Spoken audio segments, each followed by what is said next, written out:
You ever walk out of a music store with a cheap keyboard, only to discover weeks later that the keys feel like a slab of plastic and the tones sound like a bad ringtone? I've been there, and that hesitation is what makes me pause before I click Add to Cart. Link is in the description if you want to check the product details on Amazon. The question I keep hearing from people who are serious about playing but don't want to splurge on a grand piano is, can a digital instrument give me that authentic feel without turning my budget into a black hole? That's the exact line I walked across when I started looking at the Casio Privia PX5S. First impressions matter, but the real test is what happens after you plug it in, sit down, and try to actually practice. The PX5S isn't just another 88 keyboard, it's built around Casio's tri-sensor scaled hammer action 2. What that means in plain language is 3 sensors per key that detect how deep you press, so the instrument can differentiate a gentle hey from a full-force chord. I tried it while recording a simple chord progression for a YouTube tutorial, and the dynamics translated instantly. The soft notes stayed soft, the louder strikes didn't get clipped, and the response felt surprisingly close to an acoustic piano's weight.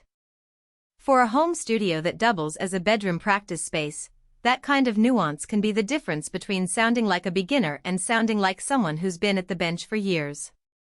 Now, most entry-level digital pianos brag about polyphony numbers, but 256-note polyphony is only useful if you actually hit that many notes at once.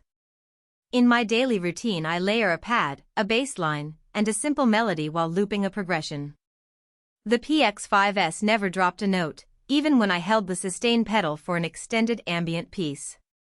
That reliability matters for composers who like to stack sounds without worrying about sudden cutoffs. If you're a pianist who sticks to classic repertoire, you'll probably never notice the polyphony ceiling, but for those who experiment with layered textures, it's a comforting safety net.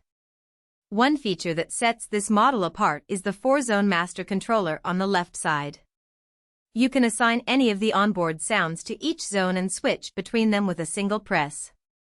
I used the vintage electric piano zone for a jazz ballad, then slid over to a bright grand piano tone for a pop chorus without missing a beat. The transition is smooth, and because the controller is separate from the main keyboard, my hands never have to leave the keys. This is a practical advantage for live stream performers or teachers who need to demo different sounds on the fly.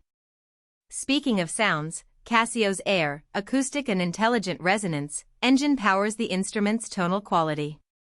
The vintage electric piano patches caught my ear because they retain that warm, slightly overdriven character you hear in classic recordings, yet they're not overprocessed.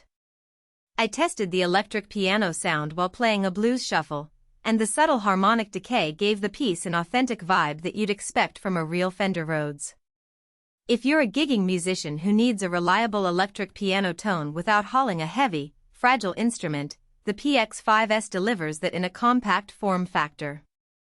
So, who should consider buying this piano? If you're a serious hobbyist or a semi-professional who needs a portable, stage-ready instrument that still respects the feel of an acoustic piano, the PX5S fits the bill. It's also a solid choice for teachers who want a dependable instrument that can handle a student's uneven playing style without lag.